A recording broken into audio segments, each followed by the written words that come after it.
बिस्मिल्लाहिर्रहमानिर्रहीम। हमारी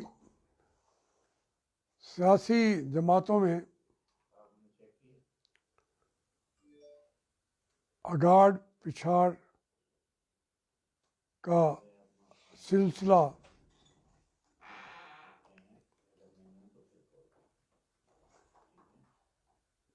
चल पड़ा है और जो इन जमातों को तोड़ने की ख्वाहिश रखती हैं वो भी पुरअज़्म हैं। हमारी सियासी जमातों को पाकिस्तान बनने के बाद काम करने के काबिल नहीं छोड़ा गया। जब वो जमातों की तोड़ फोड़ हो जाती है तो फिर वो जमातें रीग्रुपिंग करती हैं, कोशिश करती हैं मशरक़ी पाकिस्तान में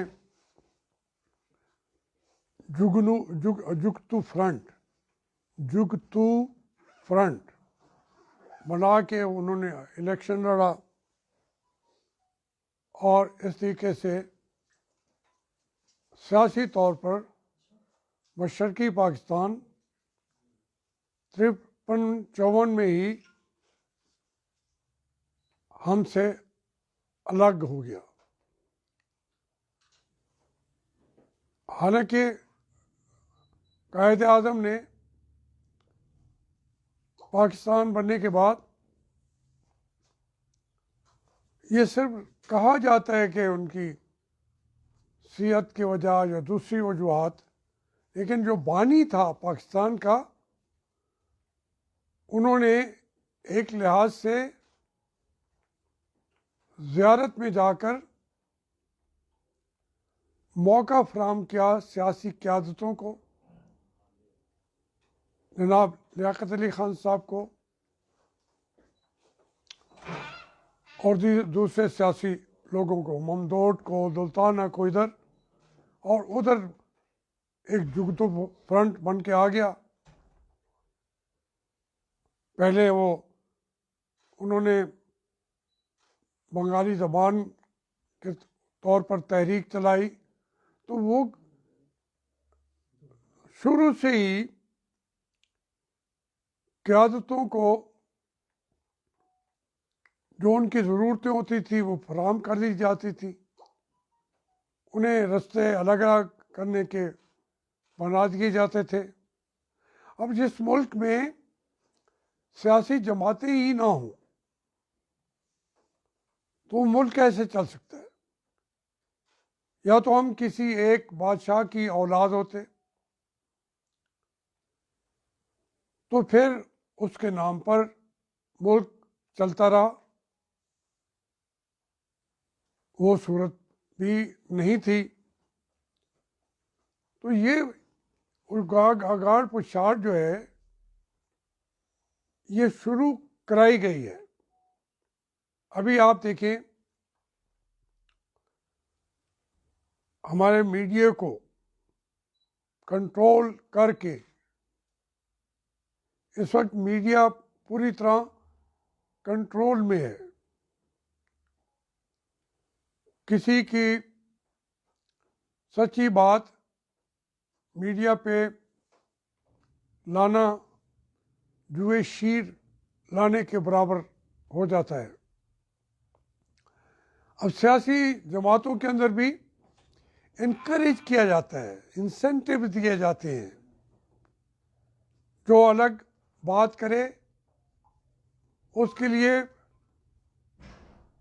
टेलीविज़न हाजिर है और गवर्नमेंट के सपोर्ट में जो बैठे हैं वो हाजिर हैं। जो जमातें नहीं टूटती उनके आदमियों को पकड़ के जेलों में बंद कर दिया जाता है। आप देखिए पार्टियां कब तक जिंदा रहेंगी? पीपल पार्टी जुल्फ़िकार अली भुट्टो साहब ने बनाई। हमें उनसे इख्तलाफ थे और जो उनका तरीक़ेकार भी था कोई सियासतदानों के साथ, वो पसंदीदा नहीं था, लेकिन हम उनके ख़िलाफ़ हमने तहरीक चलाई। हमारी तहरीक जब कामयाबी के करीब पहुंची तो उसकी कामयाबी को उचक लिया गया और उसके अंदर से मार्शल लॉ निकल कर बैठ गया। तो जमातें जो खड़ी थीं धड़ाम से जा गिरी।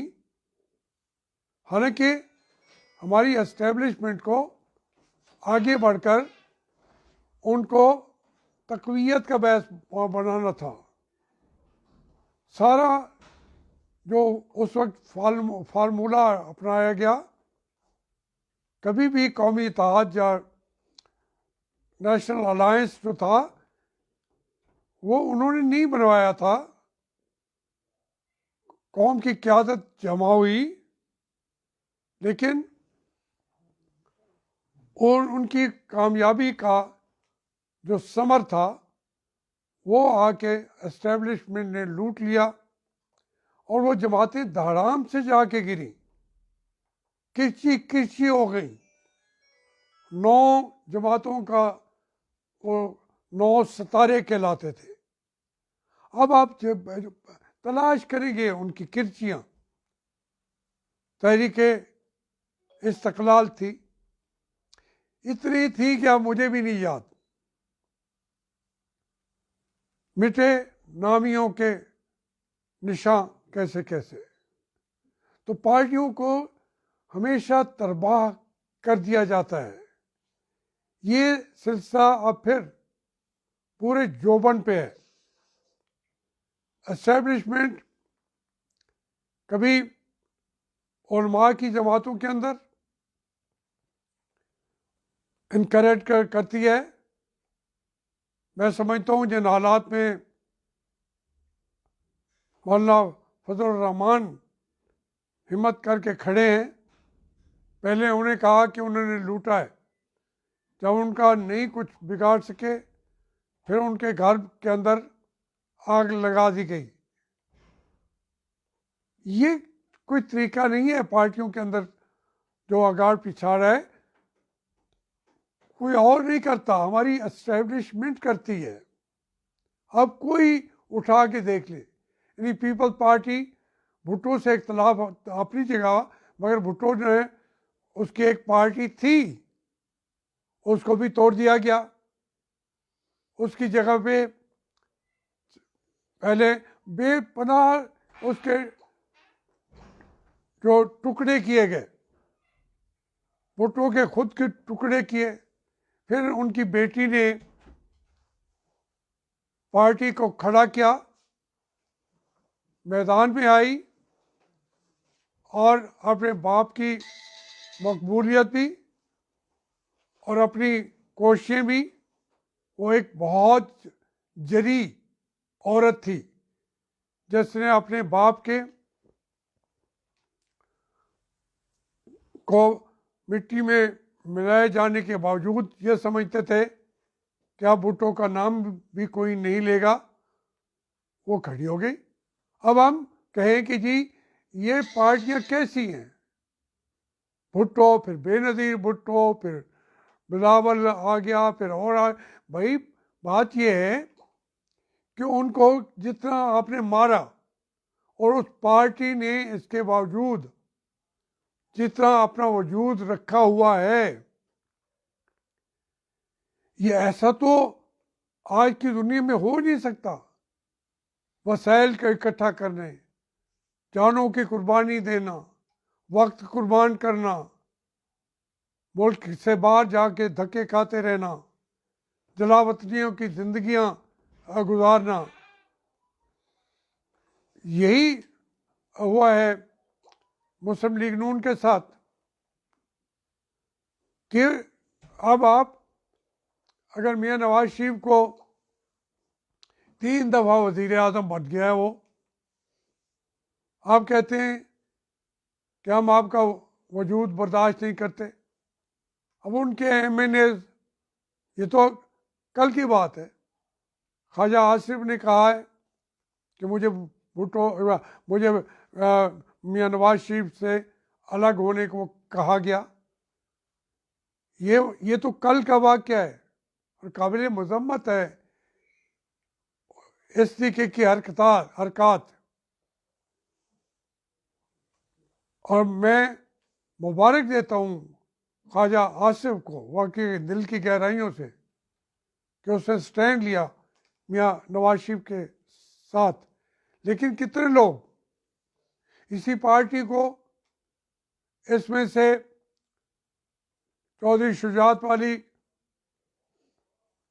पार्टी बनाई, वजारतें दी, टुकड़े टुकड़े किया, 2/3 मेंबर वाली पार्टी से बमुश्किल हम 17 मेंबर, जो 14 डायरेक्ट थे और 3 इनडायरेक्ट, हम मुंतखब होकर जा बैठे।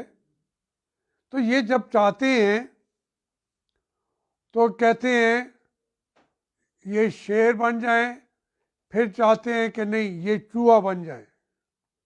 अब एक शेर कैसे कहेगा कि आप जो कहते हैं मैं वो करूं? उसके लिए मियां नवाज शरीफ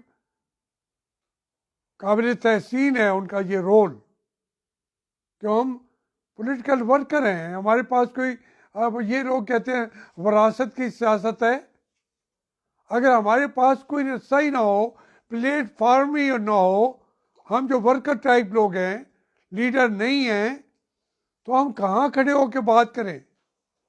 जब उन बड़े लोगों का गला ये काट देते हैं तो फिर हम बोलते भी रहें, कौन सुनेगा?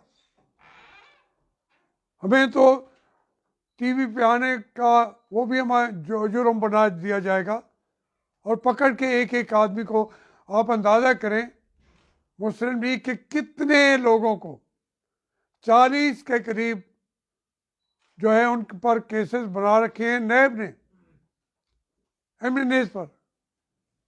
जो साथ दे वो पवित्र हो जाता है, जो साथ ना दे एस्टेब्लिशमेंट का। ये सामने ये ऐसी कहानी है जो राज नहीं रहा, ये राज नहीं रहा, खुलेआम ये बातें हो रही हैं। तो इसका नतीजा क्या होगा? वही होगा जो आपका मशरकी पाकिस्तान, आखिर उन्होंने कहा कि हमारी तरफ से सलाम आखिर है। उन्होंने सलाम आखिर कह के फिर उन्होंने खून भी दिया हमसे अलग होने के लिए,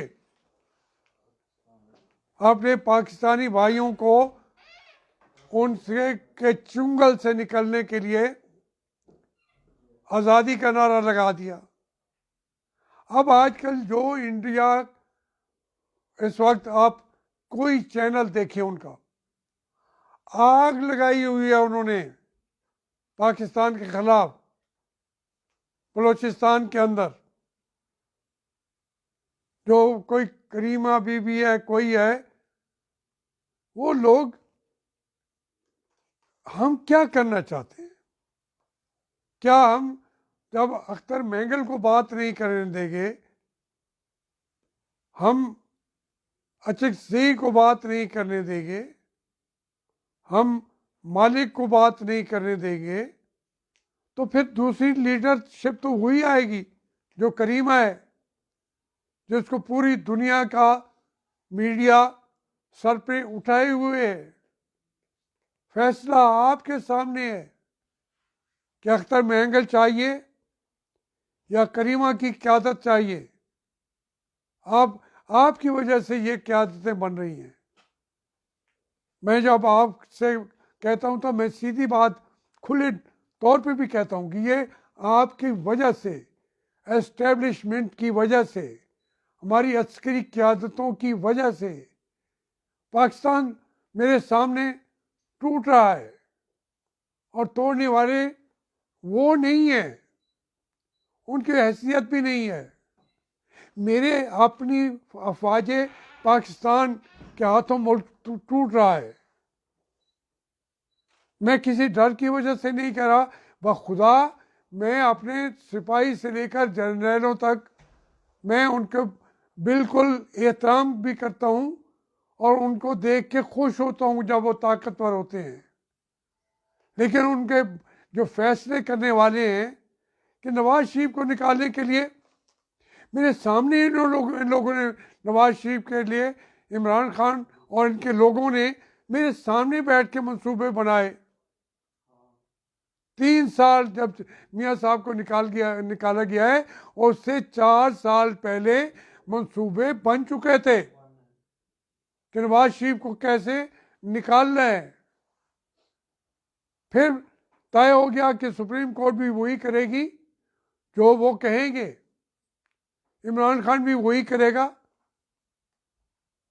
कुछ लोगों ने कहा, इनको भी कहा कि यार वो इतना बड़ा लीडर नहीं है, वो एक डिस्ट्रिक्ट काउंसिल नहीं चला सकता,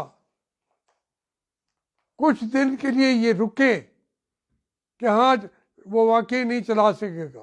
फिर उन्होंने कहा हमें तो हर कीमत पे निकालना है नवाज शरीफ को। उनका नाम भी, उसकी बेटी का नाम भी, उसके भाई का नाम भी, उसके भतीजों, उसको निकालने के लिए ये सारा ड्रामा रचाया आपने। क्यों, आखिर क्यों करते हो? ये मुल्क तो आपका है, हमसे ज्यादा बल्कि आपका है। हम तो किसान हैं, क्या करेंगे?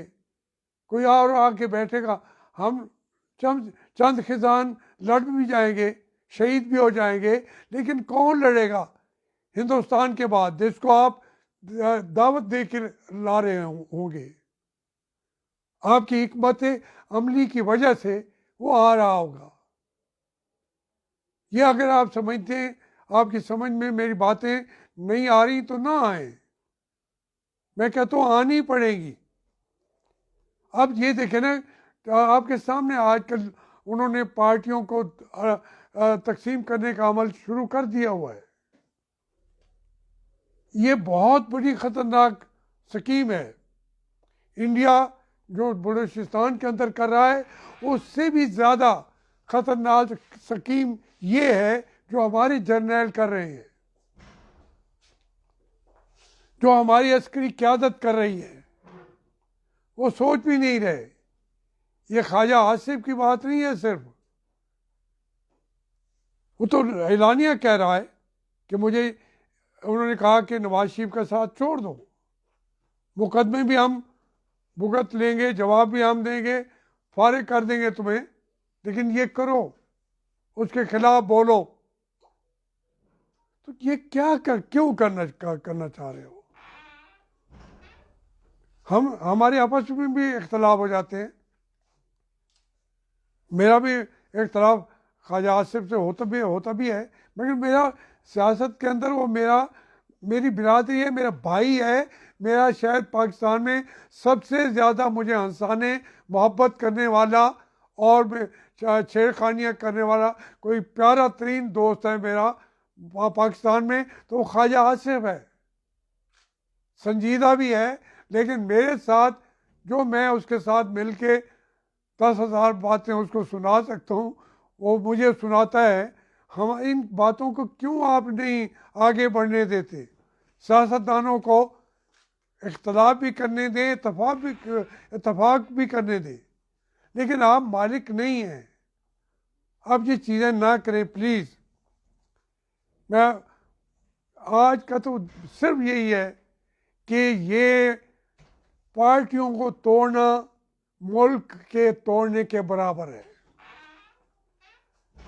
तो कहाँ तलाश करेंगे बलूचिस्तान से जो पार्टियां आज पंजाब की सरजमीन पर आके खड़ी होती हैं और वो यकजहती का अजहार करती हैं? महमूद अचकज़ई हो, मालिक हो, अख्तर मेंगल हो, मौलाना मुफ्ती फजल रहमान हो, इसी तरीके से सरहद से भी वली खान के एमल वली खान हो या असवंद वली खान हो, मैं ज़ाती तौर पे उनके साथ हमारे हम ऐसे हैं जैसे सगे भाई होते हैं। असवंद यार के बच्चे मेरे लिए 3 साल खाना पकाते रहे मेरे लिए, उसके बच्चे बच्चियां। इतने भाईचारे हैं, उनको क्यों तकसीम करते हो? क्यों ये गलतियां हमारी मुल्क के अंदर गलत फहमियां पैदा क्यों करते हो? अपने आप को संभालो। इमरान खान का कोई मसला नहीं है। इमरान खान जो है वो तो बेचारा एक इंतहाई रियली चुगत दिमाग है। आज का नहीं, मेरे इत्तेफाक से मुझे देखने का मौका मिल गया। आज सारे कह रहे हैं कि जी वो जिसने उसके बाल लगाए थे उसको उन्होंने पिम्स का डायरेक्टर बना। देखिए हम साथ जान, अब चूंकि पब्लिक बात हो गई है, 50 साल पहले वो गंजा हो गया था, उसे उस वक्त से विग बनवाई हुई है, तो हमने तो जिक्र नहीं किया। जब खुल के पब्लिकली बातें आती हैं तो अंदाज़ा करें हम कितनी मोहब्बत, किसी को बदनाम करना भी नहीं चाहते। ये ये फिर ये नहीं कि ना कहिएगा कि मैंने ज़ाती तौर पर उस पर बोतान बांधा है। मैं कह रहा हूँ ये जानते हुए ज़ाती बातों को हर एक ने छुपाया भी है। इमरान खान के अंदर सच्ची बात यह है कि उसको 5 साल बैठने दें, उसका हिम्मत है तो बैठ जाएगा। लेकिन आप उसको जो खड़ा करते हैं सिर्फ इसलिए कि उस वक्त का आप इंतज़ार करते हैं कि लोग आपको कहें कि ये सारे लड़ रहे हैं, आप आगे आ जाएं। उस वक्त का इंतज़ार मत करो। आप आगे आने का मार्शल लॉ लगाने की जरूरत भी नहीं है, आपके अंदर किसी के अंदर नहीं है। जब मैं कहता हूं मार्शल लॉ लगाने की जरूरत किसी में नहीं है तो ये फिक्रा मेरा छापिए आप अखबारों में, मैं तो तारीफ कर रहा हूं। जब मार्शल लॉ नहीं लगेगा तो फिर इमरान खान 5 मिनट के लिए भी हुकूमत पे बरकरार रहना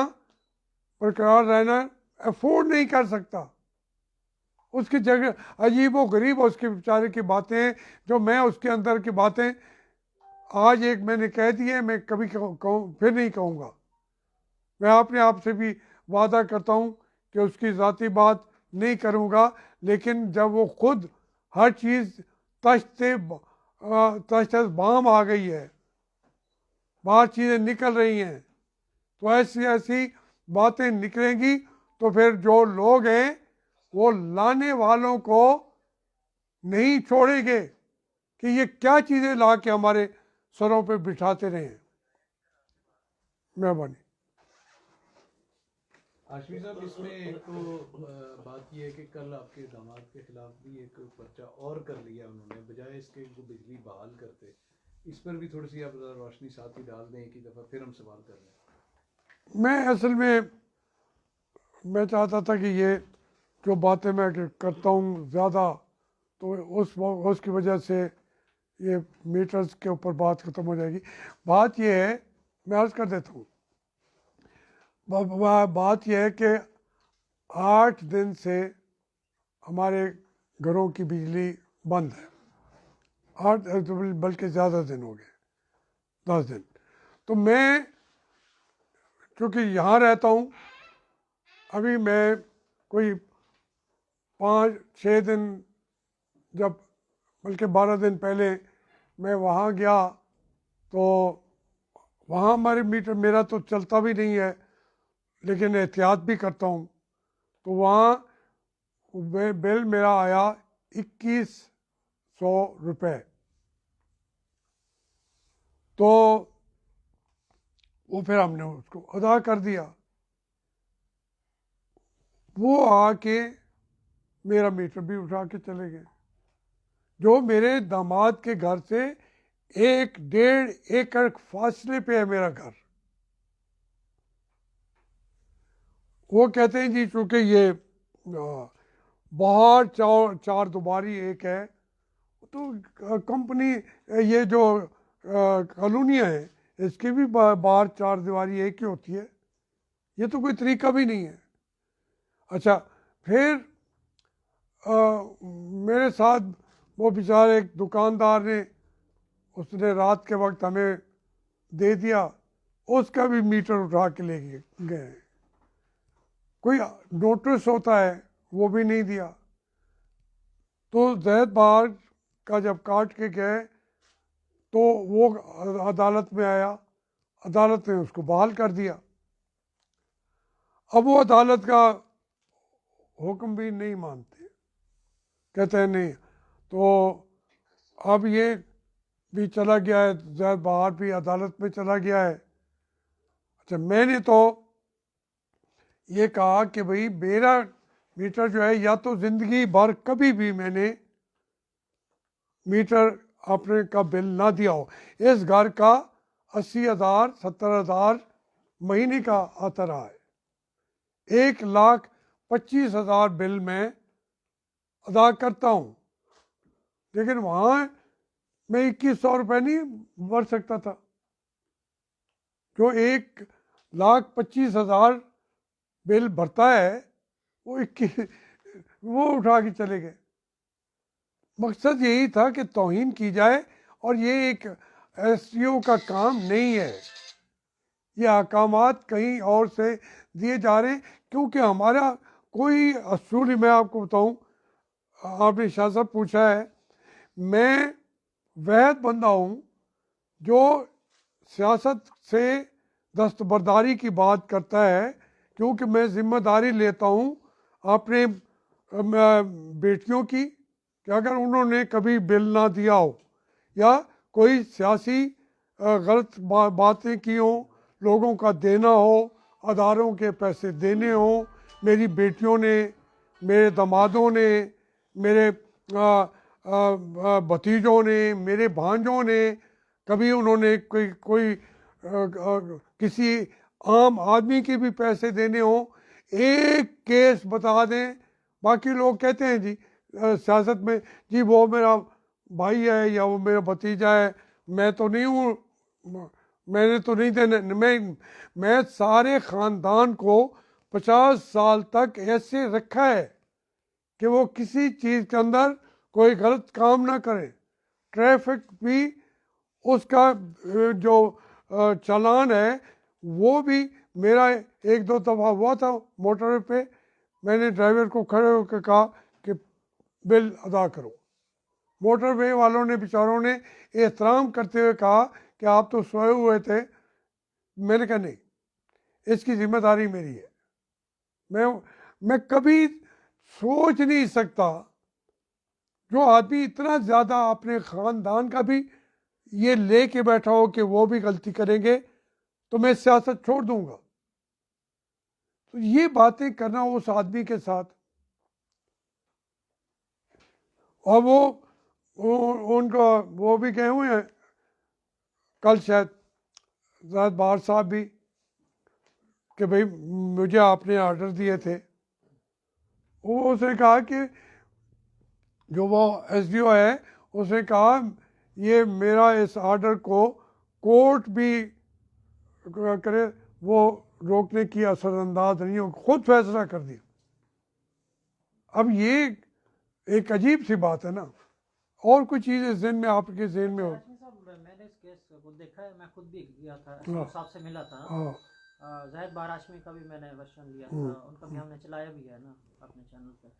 तो 2 बिल वो बता रहे हैं कि 2 बिल जो हैं जाहिद बार हाशमी साहब के 14,700 रुपये उनकी अमाउंट बनती है, वो डिफ़ॉल्टर थे। एक और बिल है फरखंदा बीबी के नाम से, 40,000 रुपये जाहिद से डिफ़ॉल्टर है, वो डेड डिफ़ॉल्टर है। जाहिद बार हाशमी साहब के 2 बिल जो है वो मीटर कटने के बाद जो है वो अदा किए गए हैं, जमा करवाए गए। जबकि अभी तक जो फरखंदा बीबी के नाम का जो है बिल 40,000 से जायद का, वो अभी तक जमा नहीं करवाया जा सका। देखिए तो बात, वो ये कहते हैं कि अपना जावेद हाशमी साहब ये इसको सियासत चमका कर रहे हैं, ये डिफाल्टर हैं तो बिल भर देते तो हम क्यों काटते, बाकियों के भी हमने काटे नहीं हैं बिल। पहली बात यह है मैं डिफाल्टर हूँ, नहीं आप नहीं क्या हैं, वो तो मानते हैं? जाहिद बारिश तो मुझे इससे आप अंदाज़ा करें ना कि मेरा क्यों काटा है, पहली बात ही बताएं। उनकी मेरा ये सवाल मैंने उनको किया है, वो ये कहते हैं कि मैप्को की ये पॉलिसी है कि अगर 2 बिल एक घर के डिफाल्टर हैं तो हम पॉलिसी है भाई कि वो बाकी उनका भी है काट ना, दें, बाकी भी काट दें।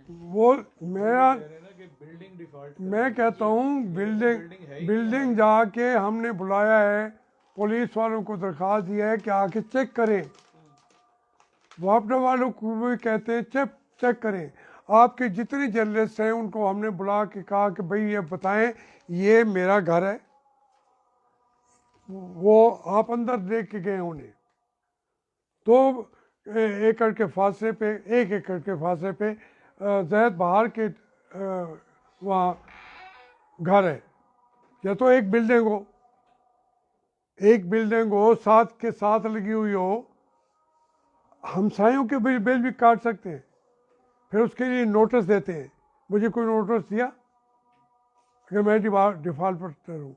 अच्छा, जैद बहार के जो बिल थे उन्होंने दे दिए, उसके बावजूद काट दिया, उन्होंने कोर्ट से फिर ऑर्डर लिया स्टे का, भाई पैसे भी आपको दे दिए, ये तो लगाए वापस, तो उसके गले पड़ गए। ये देखे ना, अब जो आप बता रहे थे फरखंदा बीबी का, फरखंदा बीबी जो है ये जैद बहार की हमशीर है, और वो वफात भी कर गए। वफात हुए भी 1.5-2 साल हो गए, और वो साहिब हैसियत थी, वो इन्होंने अब ये केस क्या किया है कि ये कमर्शियल बिल था, कमर्शियल क्या कहते हैं उसको, कमर्शियल मीटर, हाँ कमर्शियल वो डोमेस्टिक, तो इसको इन्होंने डोमेस्टिक पे इस तरह, ये पाकिस्तान का पहला केस होगा। नहीं हाशमी साहब, ये डोमेस्टिक मीटर है फरखंदा बीबी वाला जो कमर्शियल चल रहा था आपके मैरिज हॉल पे। सुने ना, ये फिर मैं बता देता हूँ, आप मुझे पूछे मालूमात मैंने ली है ना, आज तक मैं तो कभी ये इन चीज़ों में नहीं, मैं लेके बैठा हूँ, ये उनका घर का पहले था, उसको उन्होंने शिफ्ट किया अपने मैरिज हॉल में, मैरिज हॉल में वहाँ कमर्शियल बना के कमर्शियल का वो देते रहे, फिर बाद में किसी ने, इन्होंने जिसने भी किया, वो मीटर बाद में वापस कर लाया गया, अब वो कमर्शियल का पैसा दे रहे थे, डोमेस्टिक तो ख़त्म कर दिया, लीगली उसको कमर्शियल बनाया गया, वो कानून चीज़ें पड़ी हुई हैं, फिर उसके बाद जो है वापस घर ले गए, इन्होंने कहा कि वो, ये इनको अंदाज़ा ही नहीं था ये हमारा कमर्शियल है उसको दे रहे, चलिए कमर्शियल को घर पे दे दिया। अब कोई पाकिस्तान में आदमी एक केस अदालत में आया हो, लोग ये तो कहते हैं कि डोमेस्टिक लेके इन्होंने कमर्शियल चला दिया था, इन्होंने तो कागजात के मुताबिक उसको करवाया, कमर्शियल हो चुका, फिर जब वो उसको वापस घर ले आए हैं तो इन्होंने चेंज नहीं किया, कमर्शियल रहने दिया है, और कहते ये हैं कि इन्होंने कमर्शियल के तौर पर चलाया डोमेस्टिक को। कभी ये हुआ है कि ज़्यादा पैसे भरने के लिए कमर्शियल करा के चलाए घर के बिजली पे? आपकी समझ नहीं आ रही मेरे ख्याल में। नहीं ठीक है सर, ये तो बड़ा क्लियर है, इट्स लाउड एंड एक एक चीज़ का पेपर सारा मौजूद है, एक एक पेपर मौजूद है, तो इस तरीके की सूरत हाल करना। और सबसे बात मैं फिर कहता हूँ कि भाई मेरा क्यों उन्होंने किया, इससे पहले जब उनके कभी वो उनके कनेक्शन उन्होंने डिसकनेक्ट किया भी था, मेरा तो कभी नहीं किया, मेरे अलग हम कैसे करते, उनके वो देते भी थे नहीं भी देते थे, कट जाता था नहीं, उससे मेरा कोई ताल्लुक नहीं है, जितनी दफ़ा उनको पहले काटा, तो मेरा तो बिल कभी इन्होंने डिस्कनेक्ट कभी नहीं किया। तो अब आके 2100 रुपये पे आके काट दिया। ये धौंस की बात नहीं है। लोग कहते हैं जी वो धौंस दिखाने के लिए वापडा ने, मेरा एप्रीहेंशन है कि चूँकि कोई चीज़ मेरी इलीगल नहीं पकड़ सकी, ना नैब पकड़ सकी है, ना कोई अदारा पकड़ सका है, ना मेरे 1 रुपए की कोई चीज़ निकाल नहीं सकते। वहाँ जिस घर में मैं बैठा हूँ वो ये सही है 32 कनाल से भी ज़्यादा है, लेकिन उसका रिकॉर्ड उठाएं, मेरे खरदादा से भी पहले की, हमारे नाम दादा की, खरदादा की, परदादा की वही जगह है जिस पे हमारे घर थे। अब किसी ने बड़ा घर बना लिया, किसी ने छोटा बना लिया। उसमें से मेरी बहनों का घर है, उसमें से शारे आम है, सड़क चलती है। अब उनके भी उतार दिए, दरमियान में सड़क है, उनके भी उतार दिए। ये एक अजीब व गरीब हरकत कर रहे हैं और बाज भी नहीं आ रहे। फिर हम कहाँ जाएंगे? देखो 8-10 दिन हो गए एग्जैक्ट, तो मुझे वो हम बगैर इनके बिजली के, आज ज़माना हो रहा है, हम हो सकता है सोलर का लगवा लेंगे, लेकिन ये आम शहरी के साथ ये हरकतें जो करते होंगे, मैं तो सोलर लगवा लूँगा, मैं वापडा की मिन्नत भी नहीं उठाऊँगा। और मैंने ये इन्होंने बातें की। मेरा तो जो मेरा दामाद है वो चीफ इंजीनियर है वापडा का, नहीं अली रजा, लेकिन उससे पूछा, मैंने कहा बेटे मुझसे मत पूछना, ये मुझे कहना भी ना, ये लड़ाई मेरी है, आम सारिफ की लड़ाई है। उनके ऊपर क्या कामते ये डांते होंगे।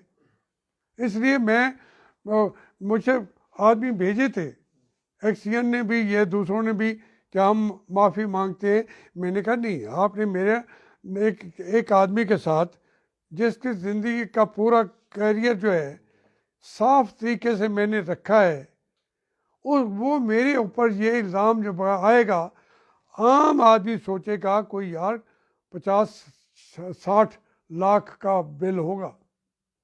सियासतदान यही करते हैं, बड़े बड़े ज़मींदार यही करते हैं, कारोबारी यही करते हैं। कोई आपको इस दौर में मिलेगा 1500 से 2100 मीटर का सियासतदान? आप भी अदालत में जाएंगे हाशमी साहब अपने? मैं भी जा चुका हूँ। क्या कंज्यूमर कोर्ट में क्यों नहीं आप जा रहे? क्योंकि माजी में ऐसा हुआ है कि कंज्यूमर कोर्ट ने वापडा को इस पर जुर्माने सुनाए, तो वो वहाँ भी जाएंगे जहाँ से हमें इंसाफ मिलेगा। अब 2100 दे के मेरा वकला के ऊपर, चीज़ों के ऊपर लाखों भी खर्च हो जाएं, मैं तो अपने हक का, ये इसको क्या इनको हक पहुँचता है कि मेरे घरों में घुस के ये चोरियाँ करें? वो चोरी बनता है। हमने चोरी का पर्चा कराया हुआ है, थाने पे भी कराया हुआ है।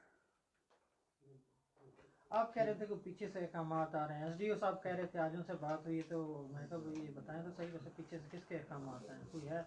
उस जी हाशमी साहब कह रहे हैं कि मेरे तो वो ग्रेड 17 का मैं ऑफिसर हूँ, मेरा तो ग्रेड भी नहीं मानते।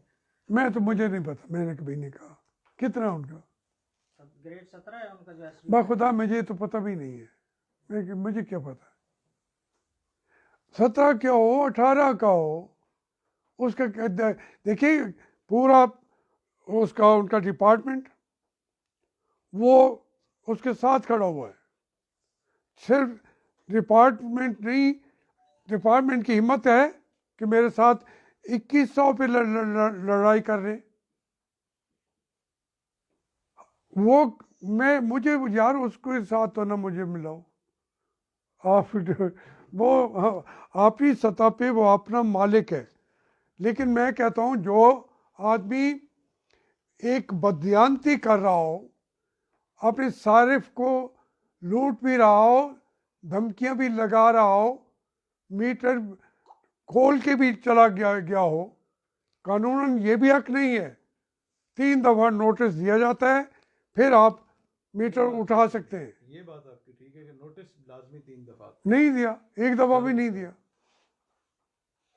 ये तो 100% पक्की बात। सर ये बताएं कि इस्टेब्लिशमेंट जो है वो, जैसा आपने खुद भी कहा कि वो तोड़ फोड़ का अमल जारी रखे हुए है और पीडीएम और सियासी जमातों के अंदर भी तोड़ फोड़ का सिलसिला जारी है, तो आप क्या देखते हैं कि इस तरफ से आप एक जिद्दोजहद कर रहे हैं बहाली जमहूरियत के लिए और दूसरी तरफ से उन्होंने स्टैंड भरपूर लिया हुआ है, बल्कि वो अब एक कदम बढ़ के जो है ना वो आपकी इस तहरीक को और पार्टियों को और पीडीएम को तोड़ने के लिए जा रहे हैं, तो क्या आपको नजर आ रहा है कि तसादुम होगा या टकराव होगा या क्या होगा?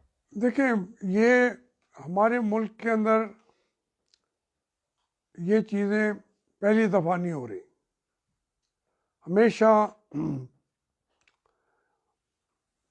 जो एस्टेब्लिशमेंट है वो लड़ती रही है, लेकिन हमेशा कामयाबी जो है वो जमहूरियत पसंदों को हुई है।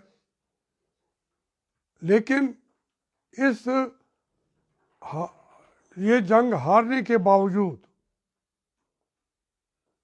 अयूब खान हो, गुलाम मोहम्मद, जनरल गुलाम मोहम्मद हो,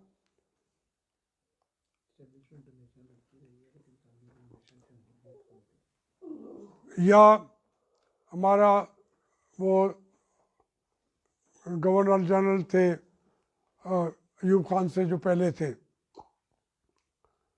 क्या नाम था उनका, वो भी डीसी से बने थे, सिकंदर मिर्ज़ा। ये तमाम आते रहे हैं और अपनी मर्ज़ी के मुताबिक उन्होंने वो चलाने की कोशिश की। आइन अपनी मर्ज़ी के मुताबिक बनाए गए। जो अवाम है वो और कुछ नहीं कर सकते, वो मैदान में आते हैं आखिरकार, और जो एस्टेब्लिशमेंट होती है उनको झुकना पड़ता है।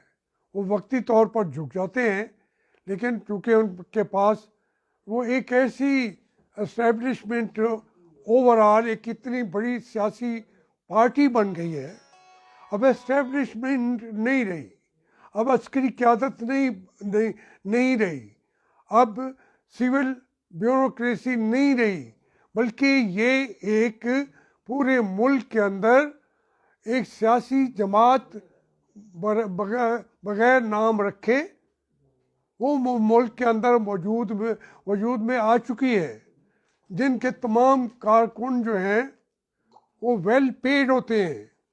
कौमी ख़जाना से उनको तनख्वाहें दी जाती हैं, प्लाट दिए जाते हैं, इक़्तिदार दिया जाता है। वो एक सियासी जमात जो है वो इनसे बहुत बड़ी बन जाती है। जब हर कारकुन के पैसे साल के हर महीने पहुंच रहे हों, ना उनको महंगाई की तो तस्वुर भी नहीं होता, उनको लोगों की मुश्किलात का तस्वुर भी नहीं होता। हम अभी रो रहे हैं 2100 के बिल के लिए, उनको बिल आता ही नहीं है, एक बिल नहीं आता। ऐसी मज़दार सियासी जमात है। तो उस सियासी जमात ने मुल्क को बुरी तरह जकड़ा हुआ है और कहते हैं हम ही मालिक हैं और इसको तस्लीम करो। तो इसलिए आपका जो ये सवाल है नियाज़ी साहब, इसमें उस सियासी जमात को कोई दुनिया की ताकत डिफीट नहीं दे सकी, दे ही नहीं सकी। पाकिस्तान के लोगों ने जंग लड़ी तो जब मशरक़ी पाकिस्तान वाले थक गए, हार गए, तो उन्होंने कहा नहीं जी हम इस सियासी जमात को ही ख़त्म करते हैं, अलग चले गए।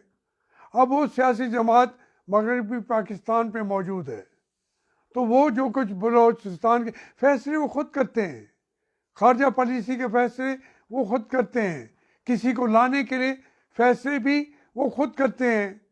सबको बोल आए हैं, जितने हम लोग बैठे हैं हम भी उनके सारे सियासी जमात के हम रुकन बन गए थे।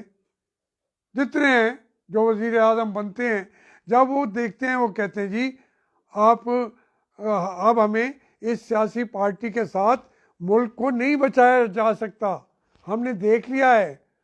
तो वो कहते हैं तुम बागी हो गए हो, हमारी जुर्रत तुम्हारी ये हो गई है। फिर ना उसकी बेटियां, ना उसके बेटे, ना को उसकी वालदा, कोई बड़े छोटे, सबके सब दर दर के अंदर दुनिया के अंदर वो धक्के खा रहे होते हैं। कुछ उन्होंने जितना भी कमाया है, नहीं कमाया, वो निकल जाते हैं। फिर वो पार्टी बनती है, कोई और लड़ता नहीं है, फिर उनके बच्चे लड़ते हैं। वो कहते हैं जी ये तो विरासत वाले आ गए हैं। और अगर आज जितने जर्नल हमारे रिटायर शुदा हैं, जितने सर्विस कर रहे हैं, आप तमाम जर्नलों की जो विरासत है, जो दौलत है, उनके बाप की बता दें, मौजूदा जनरल साहब जो सर्विंग है उसकी बता दें असासे, और उनके बेटों के असासे और बेटियों के बता दें। कोई नहीं बताएगा, जोर लगा लें, मुल्क टूट जाएगा। आसिम क्या था उसका नाम, बाजवा का जरूरत ही नहीं है कि उसके असासे आप पूछ सकें। बाजवा के असासे रहमतुल्लाह अलैह रज़ी अल्लाह ताला अन्हु, उनके असासे आज पूछ के दिखाएं। जिस दिन उसके असासे बताए गए वो पाकिस्तान का आखिरी दिन होगा। कोई जर्नल जरूरत ही नहीं है। क्या ये हम जो लोग हैं, हम तो शूदर हैं, शूदरों को ये जरूरत कैसी है कि उनके मैं नहीं कहता कम या ज्यादा, हैरान हो जाएंगे। एक एक जर्नल 10-10 अरब में पड़ेगा कम अज कम। जो रिटायर्ड जजेस हैं वो तो 15-20 अरब के अंदर एक आम जर्नल पड़ेगा जो रिटायर्ड हैं। इतनी तनख्वाहें पाकिस्तान के अंदर जान नहीं है, लोगों के अंदर जान नहीं है। आपने तमाम खाने पीने की चीज़ें महंगी करके भी उनकी हम भरना चाहें, हम भर नहीं सकते उनकी तनख्वाहें। अमेरिका से फिर हम कर्जे लेते हैं, IMF से कर्जे लेते हैं उनकी तनख्वाहें पूरा करने के लिए। आप ख्वाब देख रहे हैं, उनको कौन हराएगा? हारेगा तो पाकिस्तान, वो नहीं हारेंगे, क्योंकि जो दूसरा आएगा वो उस फौज में भी जर्नल होंगे, अयूब खान की तरह और लोगों की तरह भी। पीपल्स पार्टी जो है जी, पीपल्स पार्टी ने सेनेट इलेक्शन में जाने का ऐलान किया है और नवाज शरीफ की वापसी भी मशरू की है, तो क्या समझते हैं PDM का मुस्तकबिल आगे? देखिए मैं समझता हूँ कि PDM ने जो काम दिखाना था, जो उसकी जिम्मेदारी थी, आगे के मामलात क्या तय करेंगे। लेकिन ये छोटी बात नहीं है कि इस दौर में जब ज़्यादतियाँ कर रही है हमारी एस्टेब्लिशमेंट और इस तरीके के लोगों को आगे ले आती है। मेरे तो सामने के वाक़यात हैं। मुझे एक कमीशन खड़ा करें, मैं कहूँगा जनरलों ने ये इमरान खान को लेके आए हैं, तो मैं अगर साबित ना कर सकूँ तो फिर मुझे सज़ा दें। अगर मैं साबित कर सकूँ तो जो लोग लाए हैं, जो जनरल लाए हैं, फिर उनको सज़ा मिलनी चाहिए। अब बात ये है PDM का, मैं जो ये इन तमाम जो बनती रही हैं तंजीमें, PDM हो या PNA हो या IJI हो या ARG हो जिसका मैं भी सदर रहा हूँ, या इससे पहले अयूब खान के ख़िलाफ़ जो वो बनी थी, क्या नाम था, मजलिस अमल एक्शन कमेटी, जिसके सरबराह नवाबजादा नसरुल्लाह थे, या उससे पहले, ये तमाम तंजीमें मुल्क को बचाने की जिद्दोजहद करती रही हैं और अब पीडीएम ने ये देखें इसके अंदर कौन कौन लोग हैं। बलोचिस्तान के सबसे ज़्यादा मौसर अदारे जमातें वो पीडीएम में मौजूद हैं। सिंध की ताकतवर जो लोग थे और भी हैं, भुट्टो से लेकर बेनज़ीर तक कत्ल होते गए, मरते गए। बलोचिस्तान के लोग भी मरते गए, जिनका नाम ले रहा हूँ इनके सब के लोग मरे हैं। महमूद अशरफजई के वालिद जो हैं 28 साल जेल में रहे हैं, 28 साल। 70 का इलेक्शन भी लड़ा कौमी असम्बली का, पाकिस्तान को मान लिया, गफ्फार खान ने मान लिया। वो कहते हैं हम मानते हैं, पाकिस्तान मानते हैं, हम कहते हैं नहीं तुम पाकिस्तान के दुश्मन हो, दुश्मन हो। किस लिए दुश्मन? तोड़ा तो फिर तुमने है, उन्होंने तो नहीं तोड़ा। याह्या खान कौन था? ये परवेज मुशर्रफ कौन था? यहाँ उसके अंदर वो जो लड़ाई हुई है अभी, कारगिल, कौन था? परवेज। इसी तरीके से हमारा सियाचिन गया तो सदर इस मुल्क का कौन था? तो हर एक के दौर में पाकिस्तान छोटा हुआ है, पाकिस्तान बड़ा नहीं है। ज़ियाउल हक के दौर में भी हिस्सा दिया, अयूब खान के दौर में भी ईरान ने कुछ हिस्से लिए और मशरक़ी पाकिस्तान चला गया।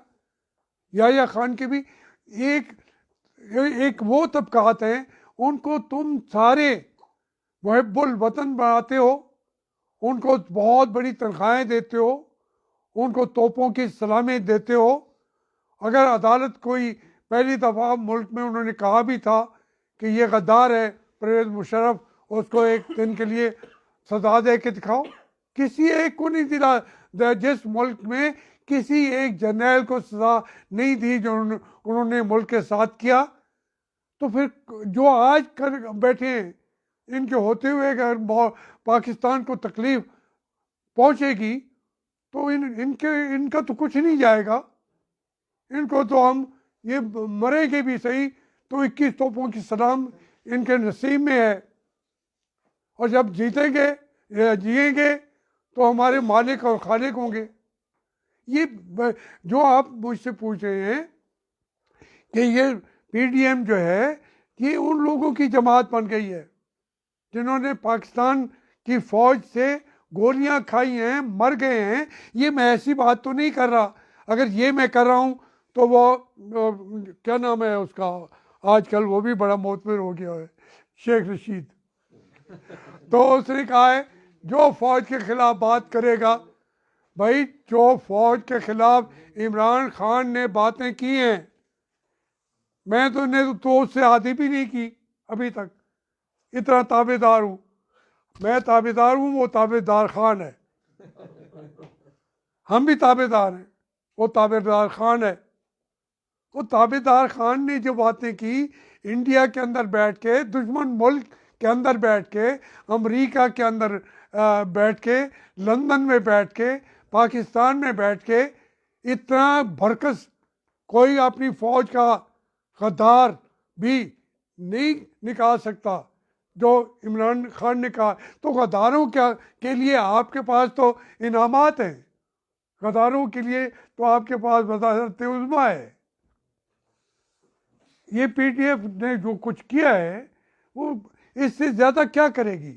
छोटी छोटी बातों पे इख्तलाफ भी होंगे, आदमी भी छोड़ेंगे, क्योंकि वो फ़ौज तो है नहीं।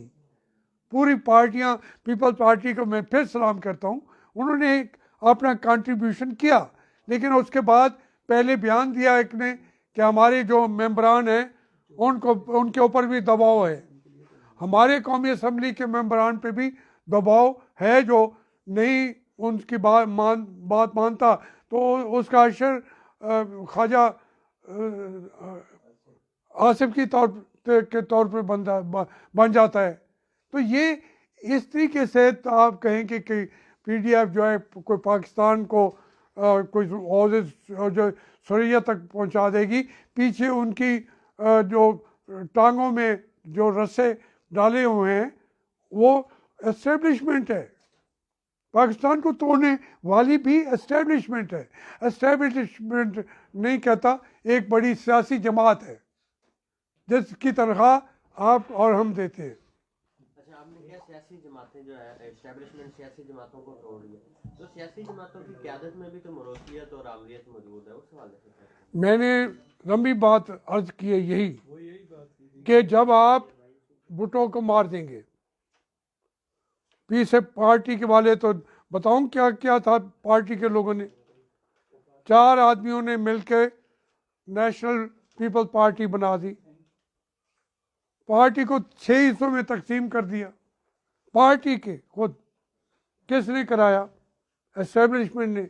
जतोई साहब को वजीर आज़म भी बनाया। मुस्तफ़ा खान ने, जिसने इंदिरा गांधी से मुलाकात की और असला मांगा और आदमी मांगे कि हम पाकिस्तान की फ़ौज के ख़िलाफ़ लड़ेंगे, उस मुस्तफ़ा खान को हमीद गुल साहब ने और तमाम ISI ने बुला के कहा कि नवाज शरीफ की क़यादत को वो उभर रहा है, उसकी क़यादत को ख़त्म करने के लिए मुस्तफ़ा खान को पंजाब में लीडरशिप के तौर पर उभारो। और उसका जिसको गद्दार के हमारे सामने ऐसे नहीं हुआ बात। मैं तो असम्बली के अंदर था, हमें ये जो थे हमीद उल साहब और दूसरा उसका अख्तर का जो वालिद था जनरल अब्दुर्रहमान, हमें उन्होंने दिखाया उसके ऊपर स्क्रीन पे कि ये मुस्तफ़ा खान जो है ये राह के से पैसे ले रहा है और इसको हम नहीं छोड़ेंगे। जब नवाज शरीफ की क़यादत उभरने लगी तो उस मुस्तफ़ा खान को बुला के वज़ीर बना दिया, वज़ीर वापडा, और उसको उसके सारे उसने जो मीटर थे, हमारे तो 1 मीटर की बात कर रहे हैं, उसने 5000 मीटर लोगों को मुफ्त दे दिए। और फिर उसके यानी आप अंदाज़ा करें कि इस तरीके के लोग यहाँ हमारा करते रहते हैं। वापडा का वज़ीर था, पानी बिजली, और उसने कहा कि मैं तुम्हें अभी कालाबाग डैम भी बना के दे दूंगा मुस्तफ़ा खान से। तो ये हमारे जर्नल कर रहे थे, ये हकीकतें इंदिरा गांधी से मिल रहा है। और फिर उनको मिला के एक नेशनल पीपल पार्टी NPP बनवा ली। उसमें मिराज खालिद भी थे, उसमें मुबशिर हसन भी थे, उसमें जतोई साहब भी थे, उसमें मुस्तफ़ा खर भी थे, और उसमें फारूक लगारी साहब भी थे। तो क्यों अब जब ये खुद बनवाते हैं, असम्बलियों को तोड़ के उन आदमी को कत्ल करके, फिर भी उनकी पार्टियों के अंदर ये चीज़ें जो खड़ी करते हैं, जो आप पूछ रहे हैं, तो वो क्या करे? और अगर बेनज़ीर उसकी जगह पे खड़ी होगी, कहे कि मैं गोली खाऊंगी, मैं अपने बाप की बात को आगे बढ़ाऊंगी, तो फिर आप क्या करेंगे? नवाज शरीफ को उन्होंने क्या क्या नहीं किया। अगर उसकी बेटी आके खड़ी होती है कि मैं अपने बाप की, सारी पार्टी उस तरह की जंग नहीं लड़ सकती। जब आप डाल देंगे उनको जेलों में, तो फिर उनकी औलाद ही आके लड़ती है। हम जैसे साथ देते हैं, हम लड़ते हैं, हम पीछे हटते भी नहीं हैं, लेकिन ज़्यादा जो रिस्पांस उसी लीडर को जिसको हमने मारा हुआ है, जिसको जेल में डाला हुआ है, उसी के बच्ची को ज़्यादा इज़्ज़त मिलेगी। इसलिए बलूचिस्तान में अख्तर मेंगल के भाई को कत्ल किया हमने, अताउल्ला मेंगल के बेटे को कत्ल किया पंजाब की फौज ने, तो फिर वो किसको बनाएंगे? दूसरे बेटे को उसने पेश कर दिया। यहाँ कोई मरूसियत की नहीं बात, ये मरूसियत, हाँ ये मैं कहता हूँ कि सियासी जमातों की जो ये शक्ल व सूरत है वो भी बिगड़ी है। ये पाकिस्तान का मजमूई नुकसान है, जिसकी वजह से मैंने आज प्रेस कॉन्फ्रेंस का आगाज़ किया था। बहुत शुक्रिया।